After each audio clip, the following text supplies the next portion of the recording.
Quero te convidar a abrir sua Bíblia em Malaquias capítulo 2, versículo 17. Malaquias é o último livro do Antigo Testamento, o último profeta do Antigo Testamento, o livro antes de Mateus.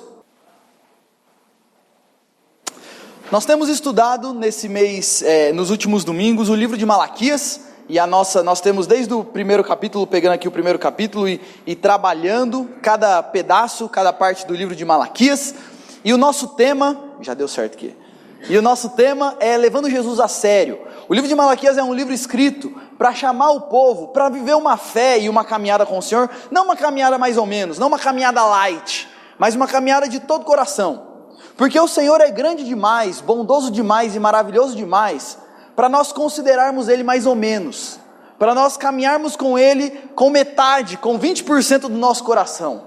O chamado de Malaquias, para todos nós, é que nós levemos o Senhor a sério, diante de quem Ele é, diante do que Ele fez por nós e do que Ele faz por nós, que a nossa vida seja totalmente consagrada a esse Senhor. E nós então iremos estudar hoje a porção de Malaquias capítulo 2, versículo 17, até o capítulo 3, versículo 6, que diz o seguinte: enfadais o Senhor com vossas palavras e ainda dizeis, em que o enfadamos? Nisto que pensais, qualquer que faz o mal, passa por bom aos olhos do Senhor, e é desses que Ele se agrada. Ou, onde está o Deus do juízo? Eis que eu envio o meu mensageiro, que preparará o caminho diante de mim. De repente, virá ao seu templo o Senhor, a quem vós buscais, o anjo da aliança, a quem vós desejais. Eis que ele vem, diz o Senhor dos exércitos. Mas quem poderá suportar o dia da sua vinda? E quem poderá subsistir quando ele aparecer? Porque ele é como o fogo do ourives e como a potassa dos lavandeiros. Assentar-se-á como derretedor e purificador de prata, purificará os filhos de Levi e os refinará como ouro e como prata. Eles trarão ao Senhor justas ofertas.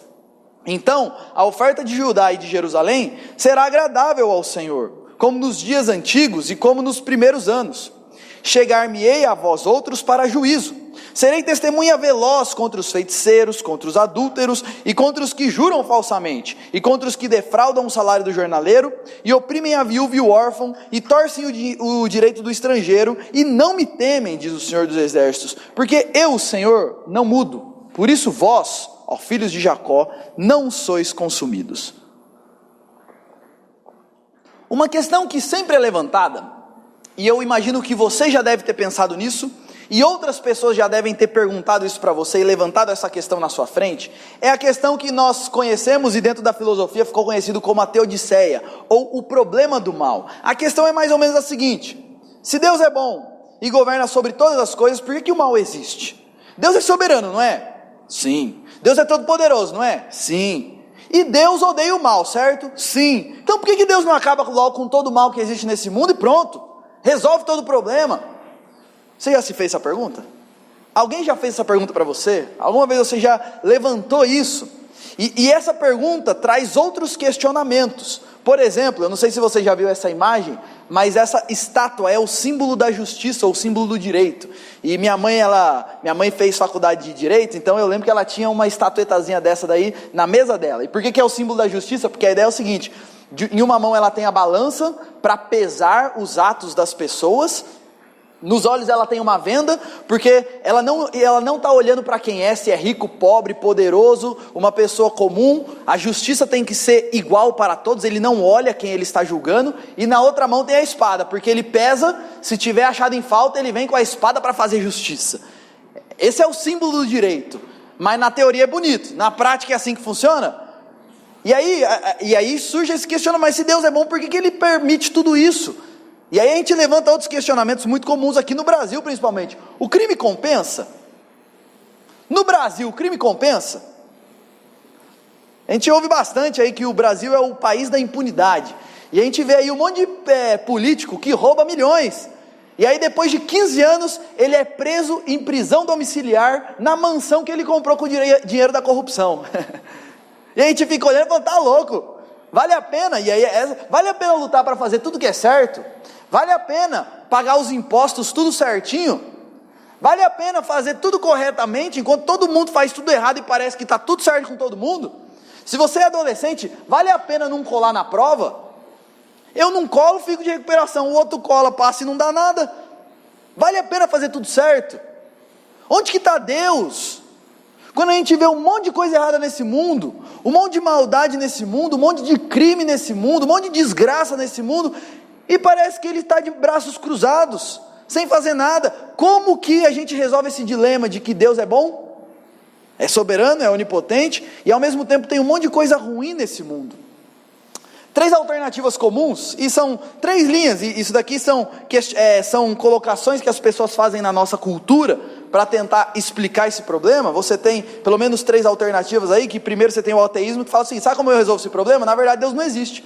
Então, é isso mesmo, cada um faz aí, quando morre acabou, Deus não existe, e pronto. Outras pessoas vão para o lado, eu não sei se você já ouviu esse termo, teísmo aberto ou teologia relacional, que diz o seguinte, que Deus, na verdade, Ele é bom, mas Ele não é onipotente e soberano. Deus abriu mão de todo o poder dele para se relacionar com a gente de igual para igual. Por isso, Deus queria poder mudar as coisas, mas Ele não pode. Deus, quando acontece uma desgraça, Ele não sabia que ia acontecer. Deus não tem controle sobre essas coisas. Há pessoas que tentam resolver esse dilema, esvaziando Deus do poder e da soberania dele. E por outro lado, existem aqueles que e eles negam a soberania e o poder de Deus. Por outro lado, existem, isso daí é uma coisa que vem crescendo, as religiões orientais, elas trabalham, e algumas religiões orientais, que na verdade o mal não existe, o mal é uma projeção da nossa mente, e se você atingir um nível de espiritualidade, você consegue se libertar disso e viver uma vida sem influência do mal na sua vida. E aí, por meio da meditação transcendental e etc., você atinge esse nível de espiritualidade, porque na verdade o mal não existe, é uma invenção da cabeça humana e você consegue se libertar disso. Então, as pessoas estão tentando resolver esse problema. Se Deus é bom, por que o mal existe? Como que a Bíblia responde isso e como que o cristianismo bíblico responde isso?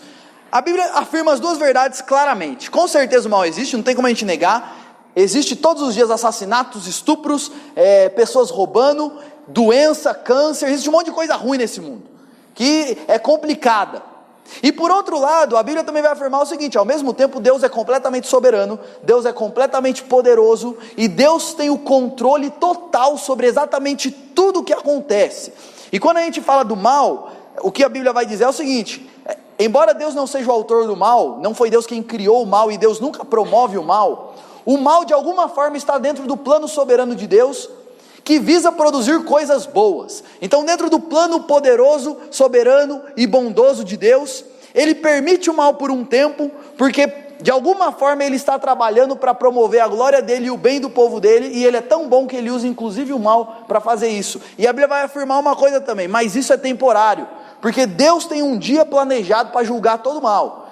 Nada de errado que é feito passa impune diante de Deus. E embora pode ser que a pessoa viva a vida inteira fazendo errado e morre como se fosse a melhor pessoa do mundo, Deus está vendo.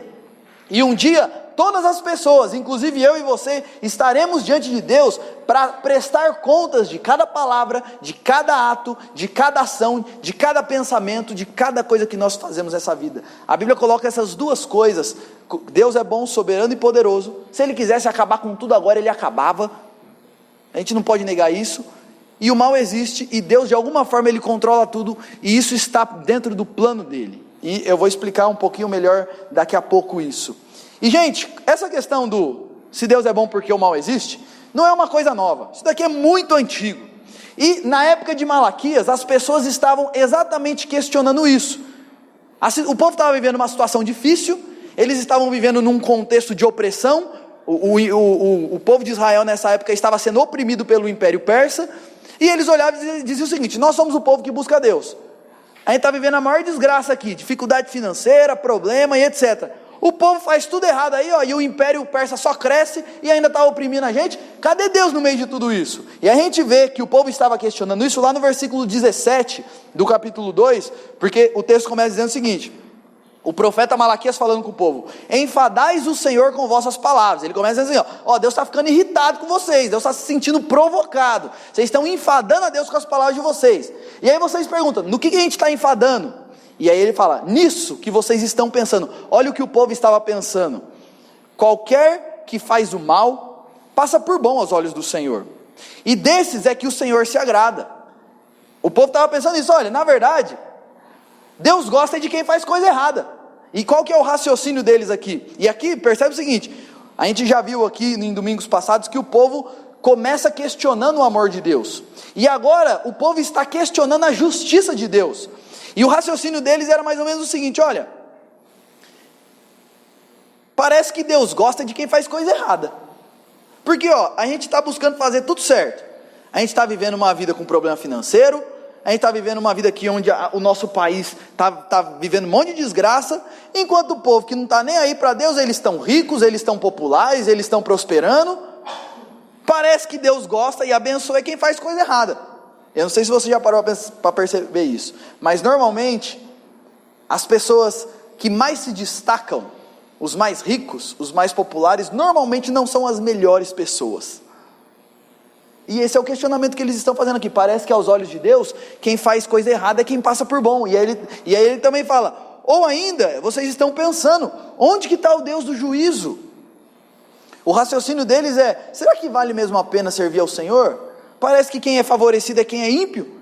Quem fica rico e vive bem é quem faz tudo errado. Nós estamos aqui buscando ao Senhor, estamos cheios de dificuldade, cheios de problema. Vale a pena buscar Deus? Vale a pena servir ao Senhor? E gente, esse não é um questionamento novo, e esse não é quer dizer, isso não é algo que acontecia só na época. Hoje, todo mundo continua questionando, e será que vale a pena buscar o Senhor? Isso, não só fora da igreja, mas inclusive dentro da igreja. É muito comum as pessoas que não têm compromisso com o Senhor pensar o seguinte, vale a pena servir ao Senhor, buscar a Deus? Eu dou conta da minha vida, nunca precisei de Deus, trabalho, ganho dinheiro, cuido da minha família, para que precisa de Deus? Não vale a pena não, eu cuido da minha vida e eu não preciso dele. E é muito comum as pessoas pensarem o seguinte, quem busca a Deus são pessoas fracas, que não dão conta da sua vida, então elas precisam se apegar a algo maior para resolver seus problemas, porque elas mesmas não conseguem resolver seus problemas. Muitas pessoas pensam isso, não vale a pena servir a Deus. E o problema é que mesmo dentro da igreja, há muitas pessoas que pensam dessa mesma forma. É claro, eu vou na igreja, porque eu sei que é importante e tal, mas quando o assunto é minha vida pessoal, eu dou conta. Eu não vou ficar enfiado na igreja, igual todo mundo lá, todo domingo está lá e participa disso. Isso daí é coisa de bitolado, isso daí é coisa de fanático. Eu dou conta da minha vida. Não vale a pena gastar a vida inteira e o melhor da minha vida fazendo isso. Eu trabalhei, eu tenho minhas condições, eu vou gastar o melhor da minha vida correndo atrás daquilo que eu gosto, correndo atrás daquilo que me interessa. Há muitas pessoas que pensam isso. E aí, dentro desse raciocínio, o que Deus responde para o povo? E aqui é uma coisa extremamente interessante. Porque se você fizer essa pergunta para Deus, e quando a gente lê isso daqui, o que a gente espera que Deus responda? A gente espera que Deus responda, gente, pode ficar tranquilo, eu vou fazer justiça. Pode ficar tranquilo que eu vou resolver os problemas. Um dia eu vou julgar todo mundo. E Deus vai tratar disso lá no capítulo 4. Mas a resposta inicial de Deus é extremamente interessante, porque Deus responde o seguinte para o povo, gente, pode ficar tranquilo que eu vou fazer justiça. Mas eu vou começar, não é fazendo em quem está em volta de vocês aí, nessas pessoas que vocês estão olhando, falando, nossa, que povo que não presta. Eu vou começar fazendo justiça de dentro de casa. Eu vou começar fazendo justiça por meio de vocês. Olha o que ele vai falar. Aí no capítulo 3, versículo 1, eis que eu envio o meu mensageiro, que preparará o meu caminho diante de mim, e de repente virá ao seu templo o Senhor. Eu vou até vocês, eu vou começar fazendo justiça, mas não é dos outros não. Eu vou começar fazendo por vocês. E aqui eu lembro de 1 Pedro 4,17, onde Pedro diz o seguinte, porque a ocasião de começar o juízo pela casa de Deus é chegada. É interessante isso. Deus está dizendo o seguinte, eu vou fazer juízo, mas eu não vou começar fazendo juízo por um monte de gente que está aí que nem conhece a Deus. Eu vou começar fazendo juízo por aqueles que dizem conhecer a Deus e estão tendo contato com as coisas de Deus. É como se Deus estivesse dizendo o seguinte, por enquanto, vamos deixar os pecados dos outros de lado e vamos tratar do de vocês. É isso que Deus está falando para o povo. E aí ele vai fazer uma profecia, essa é a primeira vez no livro de Malaquias, onde ele está fazendo uma profecia futura. Até então o profeta só estava chamando o povo ao arrependimento. E aí ele vai fazer uma profecia que tem 3 partes, a gente já vai estudar essas 3 partes, mas é a profecia chamando o povo a entender o que Deus está para fazer. E aqui, gente, antes de eu entrar na profecia, eu quero fazer um destaque importante. Sabe qual que é o nosso grande problema, quando a gente pensa nessa questão do mal? Se Deus é bom, por que o mal existe? O grande problema é que nós pensamos como se nós fôssemos bons, e merecedores das bênçãos de Deus, e as outras pessoas fossem más e merecedoras de juízo da parte de Deus. O nosso problema quando a gente pensa o seguinte: se Deus é bom, por que o mal ainda existe? É que nós nos olhamos como aqueles que estão bem, que são bons. Então, se Deus resolvesse fazer justiça, Ele ia condenar o outro, Ele ia acabar com o outro, mas não ia acabar comigo. Mas quando a gente vai para a Bíblia, a gente vai entender uma coisa, e a gente vai perceber uma coisa muito clara. Se Deus resolvesse acabar hoje com todo o mal que existe no mundo, sabe quem que ia ser extinguido junto com o resto? Você e eu. A pergunta é errada. Essa pergunta, se Deus é bom, por que o mal existe, parte de um princípio errado, porque parte de um princípio que eu sou bom e eu mereço ser abençoado, e os outros que são maus merecem desgraça, e isso não está acontecendo. Mas a pergunta correta seria o seguinte: se eu sou mau, por que eu ainda estou vivo? Se eu sou mau, por que Deus não acabou com tudo logo, inclusive com a minha vida? E talvez você olhe e fale: não, Júlio, mas eu sou um homem e tanto, eu sou uma mulher e tanto, eu sou uma bênção. E talvez você se acha bom, porque você se compara com o político corrupto que rouba milhões. Você se compara com o assassino, com o estuprador. Diante desse você pode até ser um melhorzinho mesmo. Mas quando você se compara com a santidade de Deus, não tem como você se achar bom. Vamos pensar aqui só nos mandamentos aqui, ó. Quinto mandamento: honra teu pai e tua mãe. Para você que já saiu de casa há muito tempo, ou para você que ainda mora com seu pai, se eu chegasse para o seu pai e perguntasse o seguinte: o seu filho, ele foi sempre um filho obediente, que nunca respondeu, sempre honrou você e obedeceu, e não só obedeceu a você, mas obedeceu com alegria, o que seu pai vai falar? Não, meu filho, nossa, 100%? A Bíblia fala que não é para a gente fofocar, reclamar, falar mal dos outros. A gente gosta disso, não gosta? A gente adora assistir lá o programa da tarde lá do O Fuxico.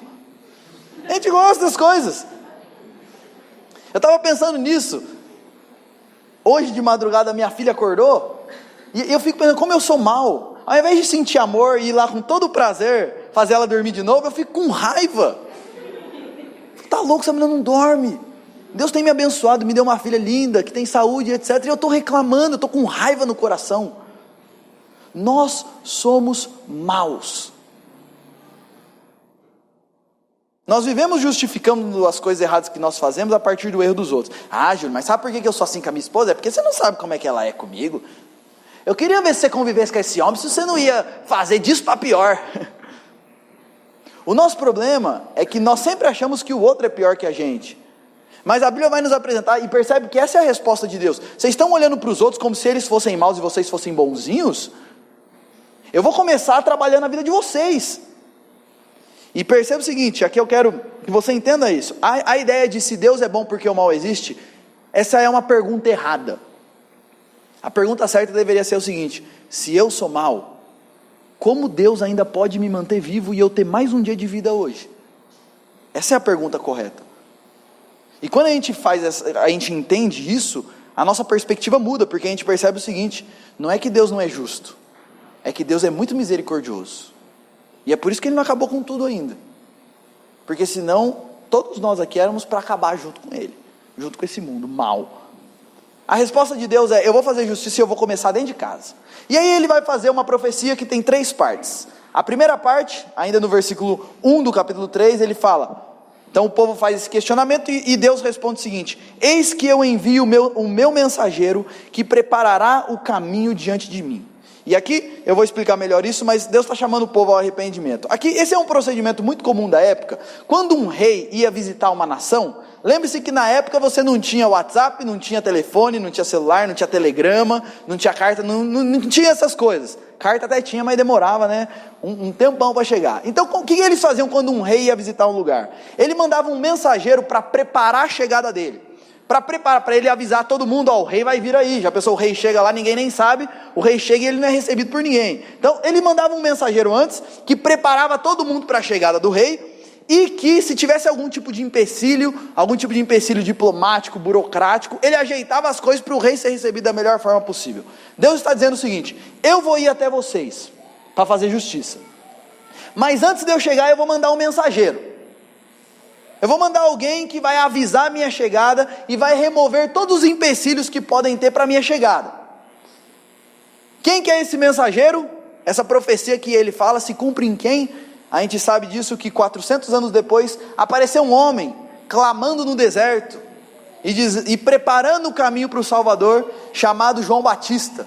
400 anos depois de Malaquias, essa profecia dele se cumpre em João Batista. Marcos 1, 2 a 4 diz o seguinte: conforme está escrito na profecia de Isaías: eis aí eu envio diante da tua face o meu mensageiro, o qual preparará o teu caminho. Vós que clama no deserto, preparai o caminho do Senhor, endireitai as suas veredas. Apareceu João Batista no deserto, pregando batismo de arrependimento para a remissão de pecados. Quem que é essa voz que clama no deserto? E quem que é esse mensageiro? João Batista.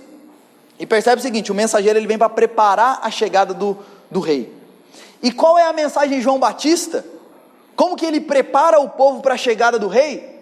A mensagem dele é: arrependei-vos dos seus pecados. Como que ele prepara? Como que nós nos preparamos para recepcionar o rei? Não é vindo na igreja todo domingo, não é se esforçando bastante para fazer tudo que Deus quer que a gente faça. O chamado do Senhor e como nós nos preparamos para recebê-lo é nos arrependendo de todo o coração. A Bíblia vai nos mostrar uma coisa de maneira muito clara, gente. Todo mundo é pecador, não tem uma exceção, mas existem dois tipos de pecadores: os pecadores arrependidos e os pecadores não arrependidos. Existem aqueles pecadores que olham para si mesmos e falam e se arrependem diante do Senhor, e existem aqueles que não se arrependem.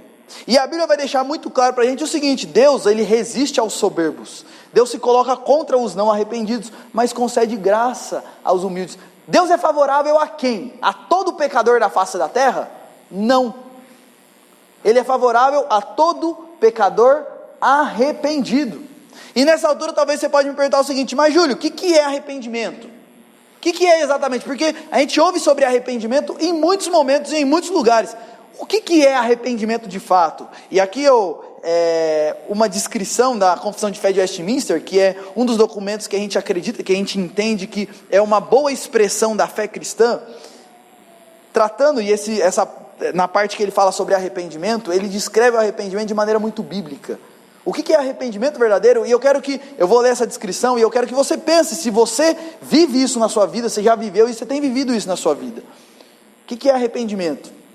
Movido pelo reconhecimento e sentimento, não só do perigo, mas também da impureza e odiosidade do pecado, como contrários à santa natureza e justa lei de Deus. O arrependimento começa com um reconhecimento que isso é impuro, que é odioso de acordo com a lei de Deus. E arrependimento sempre começa, gente, com reconhecimento diante de Deus daquilo que eu tenho feito errado. Sabe qual é o problema de você responder para sua mãe e de você tratar ela mal? Não é porque ela vai ficar triste, é porque isso é odioso diante de Deus. Sabe qual é o problema de não tratar sua esposa com amor e carinho e com cuidado? Não é porque ela vai ficar triste e vai ficar falando mal de você para as amigas dela, é porque isso é odioso diante de Deus. E percebe o seguinte: o arrependimento não tem a ver com o outro, não tem a ver com a situação, que essa situação trouxe algum tipo de constrangimento para mim. Arrependimento começa o seguinte: independente do que aconteceu, diante de Deus, isso está errado. O arrependimento tem Deus como centro, e o entendimento de que isso que eu estou fazendo ofende a Deus. E gente, quantas coisas nós fazemos que nós só nos importamos com isso quando de alguma forma isso nos traz algum tipo de problema. Por quê? Porque nós não olhamos para os nossos erros como relacionados com Deus. Quando eu tenho um problema dentro do meu casamento, a maneira como eu trato o meu marido e eu trato aquela situação, em última instância não tem a ver com eu e ele, com eu e ela, tem a ver com eu e Deus. E o arrependimento começa com o reconhecimento de que aquilo é odioso diante de Deus. Mas ele continua: aprendendo a misericórdia divina manifesta em Cristo aos que são penitentes, entendendo o seguinte: Deus derrama graça sobre quem? Jesus derrama graça sobre quem? Só sobre aqueles que são arrependidos. Ele continua: o pecador, pelo arrependimento, de tal maneira sente e aborrece os seus pecados. E olha como ele coloca: o arrependimento verdadeiro vai gerar nojo, tristeza por causa do meu erro. Eu entendo que aquilo é errado, e a partir desse momento, eu fico triste por causa disso, eu tenho nojo disso, eu não quero mais fazer isso. Eu amava fofocar, mas eu não quero mais fazer isso, isso é errado, eu tenho nojo disso, eu não gosto, isso me causa tristeza, porque isso ofende a Deus, isso ofende ao Cristo que morreu na cruz.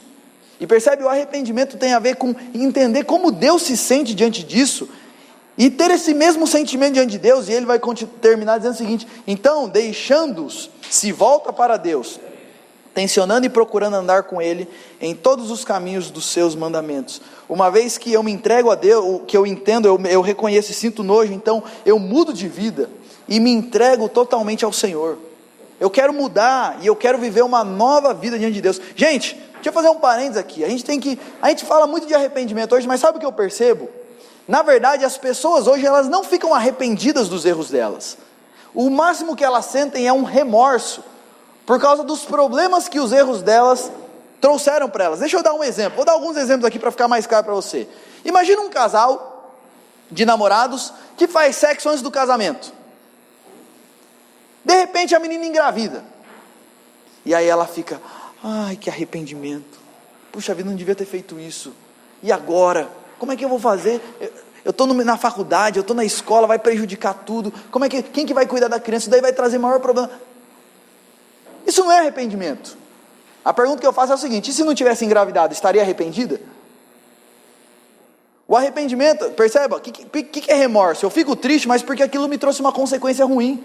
É muito comum isso, a pessoa faz uma coisa errada, e isso começa a prejudicar a família dela, e ela quer mudar. Mas ela não quer mudar porque aquilo é errado, porque isso ofende a Deus.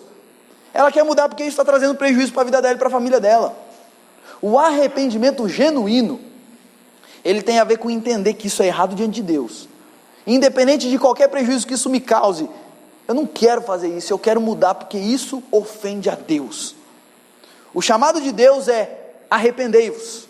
Ele fala: vocês estão olhando para o mundo e falando o seguinte: como é que Deus permite tanto mal nesse mundo? O convite dele é: olhe para você e saiba do seguinte: Deus chama você, porque você tem pecados, a se arrepender diante dele. E aí ele continua, a segunda parte da profecia, é muito bonita essa parte. Ele diz o seguinte: de repente virá o seu templo o Senhor.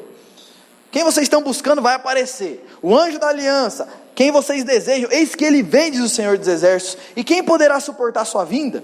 E quem poderá subsistir quando ele aparecer? Aí olha o que ele fala: ele vai vir e ele vai fazer o quê? Porque ele é como fogo do ourives, e como potássio dos lavandeiros. Potássio é como se fosse a cândida da época, o que eles tinham de produto para lavar.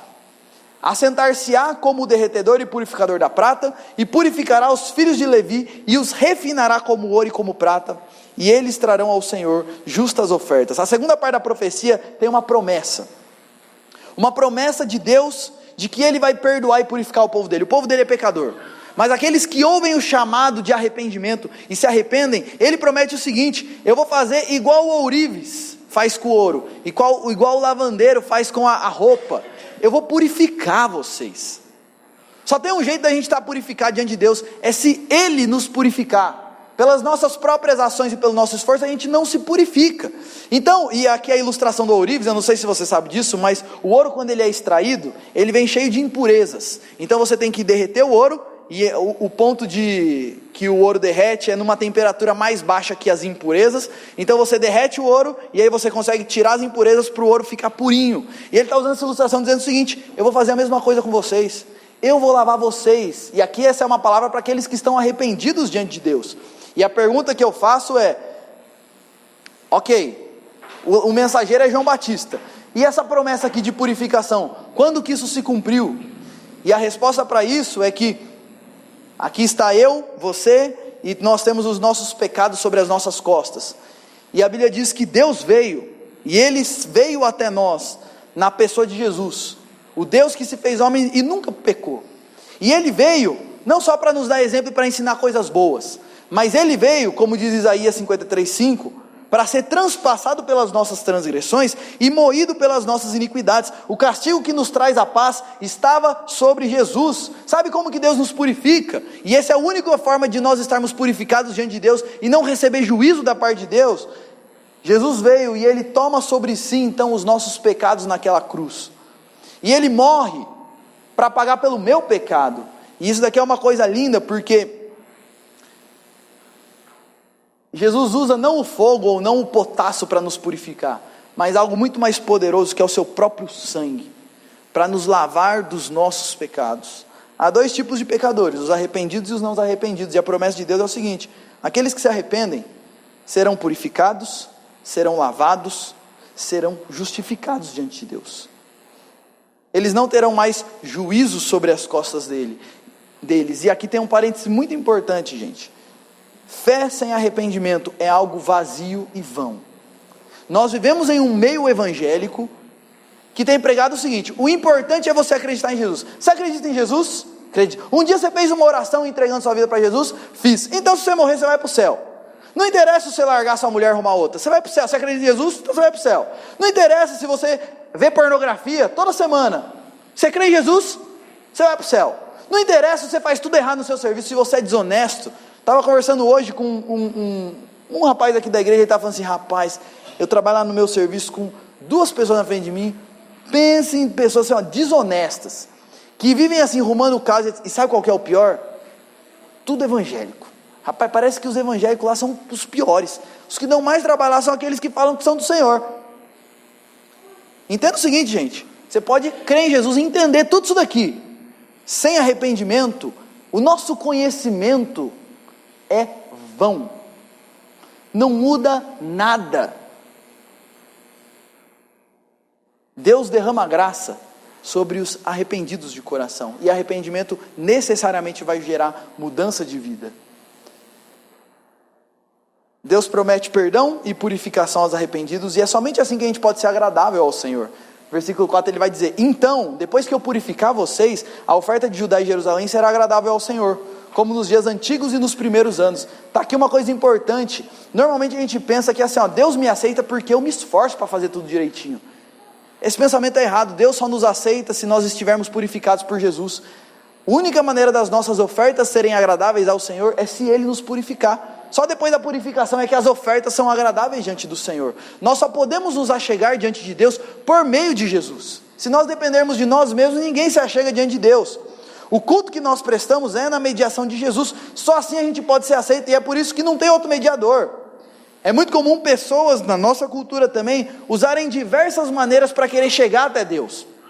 Seja por meio de outros deuses, seja por meio de estátuas. Muitos acham o seguinte: se eu for de joelho daqui até lá, Deus vai ver meu esforço e vai me abençoar. Não tem outro caminho e não tem outro meio, senão por meio de Jesus. Ele é o único mediador.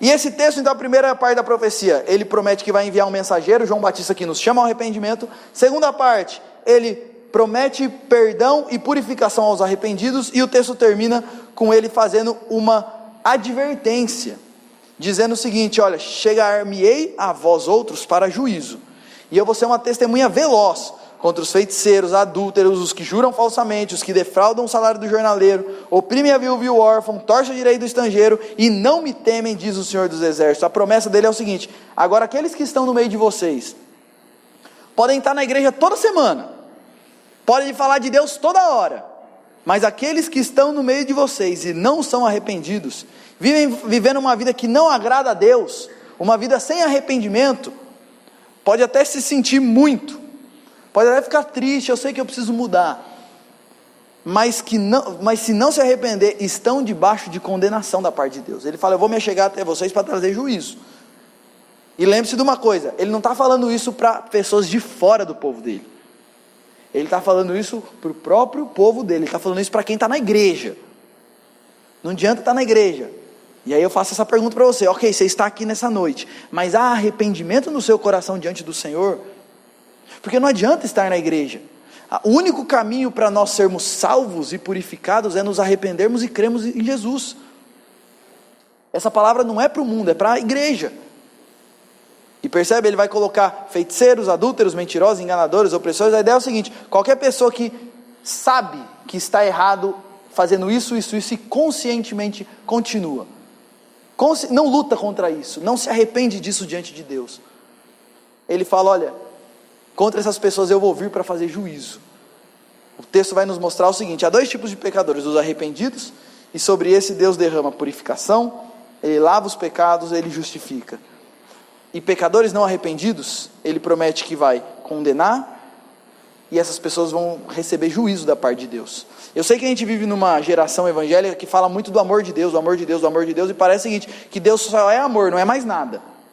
Mas ao mesmo tempo que Deus é amor, e isso é verdade, Ele é juízo também. Ele é justo. E Ele promete que vai derramar o amor dele sobre os arrependidos. E promete que vai derramar juízo sobre os não arrependidos. E Ele continua, isso é ser justo. Ele não vai condenar ninguém que não merece.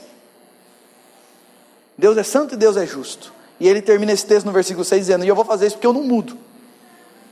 Eu não mudo. O que eu penso, continuo pensando para todo sempre. E é por isso que eu não acabo logo com a vida de vocês. E é por isso que eu vou fazer justiça sobre os não arrependidos.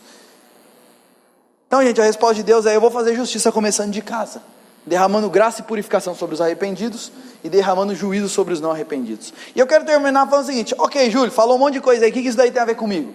Quais são as aplicações disso para a minha vida? E eu quero colocar algumas colocações finais aqui, fazer algumas colocações finais. Primeiro, talvez você pergunte: vale a pena servir ao Senhor? Eu digo para você: com certeza vale a pena servir ao Senhor. Com toda certeza e sem sombra de dúvidas, vale a pena servir ao Senhor. É verdade que Ele ainda não resolveu o problema do mal, o problema da teodiceia. Ainda existe muita coisa ruim nesse mundo. Mas quem é do Senhor é perdoado e tem a certeza de uma vida eterna num mundo puro e justo. Vou colocar uma imagem aqui. E imagina que essa linha aí, ó. Imagina que essa linha não termina aqui, ela continua infinitamente. Essa linha representa a sua vida. Você tem começo, mas você não tem fim. E aquele pedacinho ali, ó, é o tanto que você vai viver aqui na terra. Vamos supor que você vai viver 100 anos, 110 anos, 120 anos. E estou chutando alto aí, estou dando uns bons anos de vida para você. Por mais que você viva 200 anos aqui na terra, é um pedacinho de nada comparado com o que de fato nós iremos viver. O que são, às vezes a gente fica pensando: nossa, Júlio, mas faz 10 anos que eu enfrento o problema. O que são 10 anos perto de 1 bilhão de anos? Não é nada. Vale a pena servir ao Senhor? Claro que vale, sabe por quê? Porque quem está no Senhor tem a promessa de que, embora a gente viva uma vida com dificuldades aqui na terra, eu tenho o perdão dos meus pecados e eu estarei para sempre e eternamente com o meu Senhor. Depois que passar essa vida, eu tenho uma eternidade toda pela frente em paz com Deus, no mundo perfeito com Deus. É claro que vale a pena servir ao Senhor, porque a vida e o mundo não se resume ao aqui e agora. Existem muitas coisas pela frente, nós vamos viver eternamente. Nós vivemos em um mundo onde as pessoas pensam que a vida se resume ao aqui e agora. Nós vivemos nesse mundo que as pessoas pensam o seguinte: a única coisa que existe nessa vida é esse pedacinho aí, morreu, acabou. E as pessoas pensam que não vale a pena servir a Deus, vale a pena é o seguinte: é ganhar dinheiro, é viajar o mundo, porque as pessoas estão focadas e pensando aqui e agora, e por isso elas dedicam as suas vidas a trabalho, a sexo, a dinheiro, a prazer, namoro. É isso e somente isso. Por quê? Porque o foco está aqui e somente aqui. E infelizmente, mesmo no povo de Deus, muitos acham que não vale a pena servir ao Senhor. Então, embora eles estão na igreja de domingo, eles dedicam o melhor de suas vidas a diversas outras coisas, porque no fundo eles não acreditam que vale a pena servir ao Senhor. Eles estão com foco no aqui e agora, e aí eles dedicam o melhor do tempo deles, o melhor dos esforços, dos talentos, do dinheiro e etc. deles, para as coisas passageiras desse mundo. E eu quero te desafiar uma coisa: a você pensar que vale a pena servir ao Senhor. Porque o que a gente vive nessa vida é só um pedacinho, perto de toda a eternidade. E aí eu faço a pergunta para você: você tem vivido a sua vida à luz do aqui e agora ou à luz da eternidade? As suas prioridades são prioridades de como se a vida se resumisse ao aqui e agora, ou você pensa na eternidade? Como que está a sua vida hoje diante de Deus? Vale a pena servir ao Senhor? É claro que vale a pena, porque nós temos uma eternidade toda ainda para viver e desfrutar com esse Deus maravilhoso. E não vale a pena só por causa do futuro não, vale a pena por causa do presente também. Não, nada paga viver em paz com Deus, eu poder deitar a cabeça no meu travesseiro, sabendo o seguinte: ainda que um câncer apareça na minha vida, eu estou em paz, porque se eu morrer eu vou para o céu estar com o Senhor. Nada paga estar em paz com Deus. Mesmo nessa vida eu posso começar a desfrutar de uma vida cheia de sabedoria, para lidar com as minhas dificuldades e com os meus problemas. Eu desfruto da presença de Jesus, eu me torno livre das prisões desse mundo. É claro que vale a pena servir ao Senhor. É claro que vale a pena servir ao Senhor. Porque a vida não se resume ao aqui e agora. Uma outra coisa que eu queria trazer, e uma outra aplicação que eu queria fazer, é que antes de nós servirmos ao Senhor, nós precisamos ser purificados por Ele. E eu quero voltar nessa questão do arrependimento, porque a gente precisa ficar atento para todo tipo de falso arrependimento. Há muito arrependimento vazio e falso no nosso tempo. E aí alguns falsos arrependimentos, é muito comum isso, as pessoas reconhecem os seus erros, mas ao invés de sentir nojo, elas sentem até prazer e conta aquilo contando vantagem. Já viu pessoa que conta coisa errada que faz? Não, eu sei que eu estou errado, mas rapaz, você não vai acreditar o que eu fiz. Acredita, e não deu nada. A pessoa conta coisa errada e ainda conta como se aquilo fosse bom. E eu já vi cada coisa das pessoas, elas falando de vícios, e ela descreve aquilo como se fosse a melhor coisa do mundo. Ela fala, eu sei que eu estou errado, mas... Sabe como a Bíblia chama isso? Falta de arrependimento verdadeiro. E aí a pessoa não muda. Ela pode até querer mudar, mas ela não muda. Isso é falta de arrependimento. Também existe o falso arrependimento, que a pessoa reconhece os seus erros, ela fica triste e tem medo, mas não porque está errado, mas porque aquilo pode trazer algum tipo de problema para ela. Então ele quer mudar, mas não porque aquilo é errado em si, mas porque, quer ver, eu vou dar um exemplo bom disso. É muito comum pessoas, quando elas ouvem, por exemplo, sobre Jesus, sobre salvação e sobre inferno, a pessoa olha e fala, ih rapaz, preciso mudar, preciso começar a repensar minha vida aqui. E aí ela começa a ir na igreja, ela começa a fazer isso, mas é porque ela está pensando que a vida que ela está vivendo, ela está desprezando a Deus, isso é errado e ela precisa de uma vida com o Senhor? Não, é só porque ela está com medo de ir para o inferno. Percebe que em última instância o arrependimento dela não tem a ver com Deus, tem a ver com ela mesma. É só uma questão puramente egoísta. Isso não muda ninguém. O máximo que acontece é o seguinte, a pessoa muda por um tempo. Você já deve ter visto isso de monte. Aí a pessoa começa a vir na igreja, mas aquilo lá dura 1, 2, 3 meses e aí acaba. Porque não há arrependimento verdadeiro. É só um medo. É só uma questão de, e se acontecer alguma coisa ruim?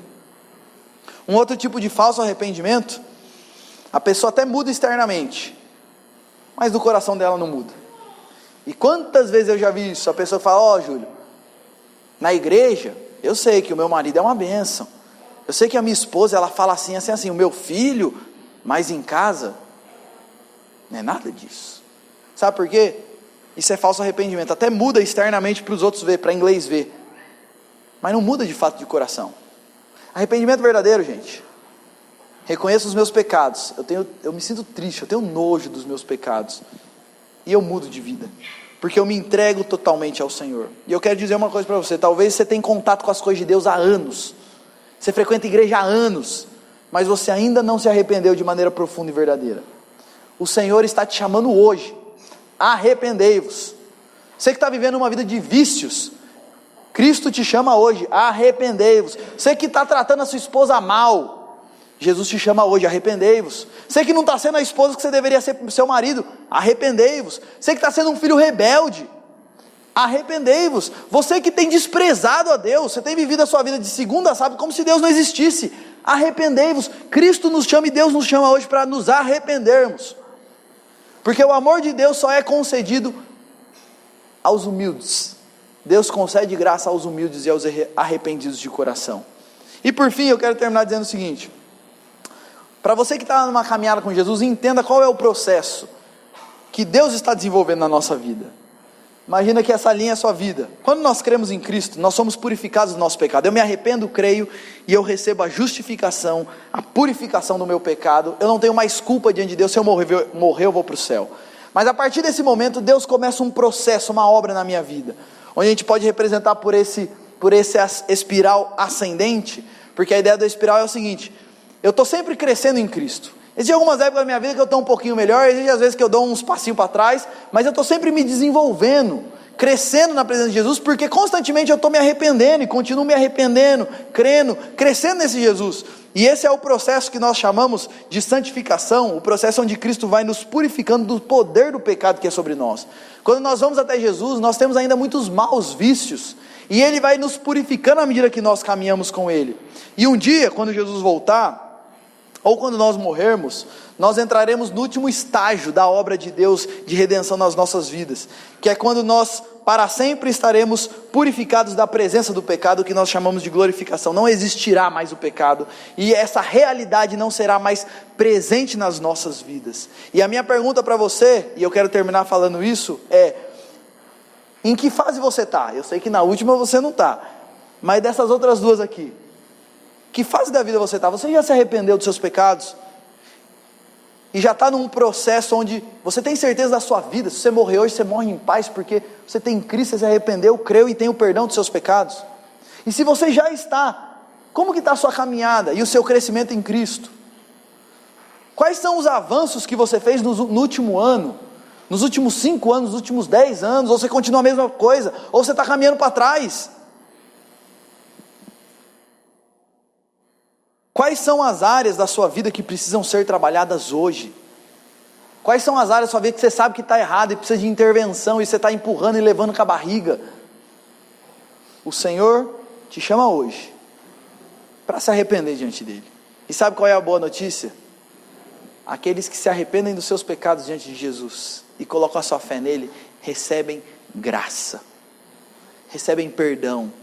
E eu quero encerrar lembrando uma história da Bíblia. Lembra da mulher adúltera, que foi pega em adultério, e na lei da época, quem cometia adultério deveria ser apedrejado, e esses homens levam essa mulher diante de Jesus, e aí Jesus fala: quem nunca pecou pode começar o apedrejamento. Ninguém tem coragem, todo mundo vai embora, e Jesus olha para aquela mulher e diz: onde estão os seus acusadores? Eu também não te condeno, vá e não peques mais. É lindo que quando nós nos arrependemos e cremos, é como se Jesus pegasse um livro, o livro do nosso pecado, jogasse fora e desse um em branco para falar: vamos começar a história de novo? Vamos restaurar o negócio aí e começar do zero? Deus é o equilíbrio perfeito entre justiça e graça, porque ao mesmo tempo que Ele fala, Ele é muito duro para dizer o seguinte: aos não arrependidos está debaixo do juízo, mas aos arrependidos, Deus não resiste a um coração quebrantado e contrito. Ele derrama graça, Ele derrama perdão, Ele derrama restauração, e Ele começa a escrever uma nova história.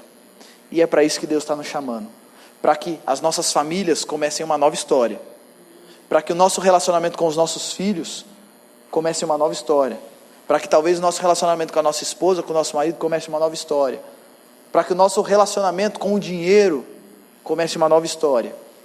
O chamado de Deus é: arrependam-se, creiam, recebam o perdão e sejam transformados pela graça maravilhosa de Cristo Jesus. Vamos orar mais uma vez? Senhor, a verdade é que nós precisamos nos arrepender de muitas coisas. E quando nós escutamos um texto e lemos um texto como esse, escutamos uma mensagem como essa, nós reconhecemos que em muitas áreas da nossa vida, nós temos tido talvez um falso arrependimento. E nós não temos levado o Senhor a sério em muitas coisas. Muitas vezes na nossa própria família nós não temos levado o Senhor a sério, e há muitas coisas que estão erradas e fora do lugar, na nossa vida pessoal também, mas nós vamos empurrando com a barriga, e não estamos muito preocupados com isso, e só vamos nos preocupar quando isso de alguma forma traz algum problema para nós. E a nossa oração é: nos perdoe pela nossa falta de arrependimento, e trabalha nos nossos corações, Deus, para que vivamos uma vida de constante arrependimento diante do Senhor e constante fé em Cristo Jesus. Renova as nossas vidas, renova o nosso coração, renova nossas famílias, renova o nosso entendimento e nos ajude a viver uma vida mais séria diante de Cristo Jesus, recebendo da graça dele, mas usando essa graça não de forma a desprezá-la, porque muitas vezes nós nos apegamos nessa questão de: quando eu me arrependo e creio, Jesus me perdoa, e usamos isso como uma desculpa para fazer errado. E Deus, o Senhor derramou da Tua graça sobre nós, e o Senhor morreu naquela cruz, não para que nós vivêssemos uma vida mais ainda em pecado, ou para que a gente pudesse pecar sem dor na consciência, Mas o Senhor morreu para nos fazer novas pessoas, para nos transformar, para nos libertar de nós mesmos e do nosso coração mau e dos nossos pecados. Então a nossa oração é: coloque arrependimento no nosso coração e nos ajude a viver essa vida restaurada e transformada em Cristo Jesus. E desenvolva, Deus, o processo de santificação em nós, para que vivamos vidas que exaltam o nome de Cristo Jesus a cada dia. Eu oro por aqueles que estão aqui e estão vivendo uma vida conscientemente errada diante do Senhor, e não têm se arrependido diante de Ti. Minha oração, Deus, é: coloque arrependimento nesses corações e derrama da Tua graça, para que todos nós possamos estar juntos com corações arrependidos e transformados na Tua presença. E obrigado, Deus, porque quando nos arrependemos, nós somos cheios de esperança, cheios de certeza de vida eterna, e cheios da certeza de que o Seu Espírito é sobre nós para nos fazer novas pessoas. Obrigado por toda a esperança que nós temos em Cristo Jesus. Continue nos abençoando e nos transformando. Essa é a nossa oração, no nome de Jesus. Amém.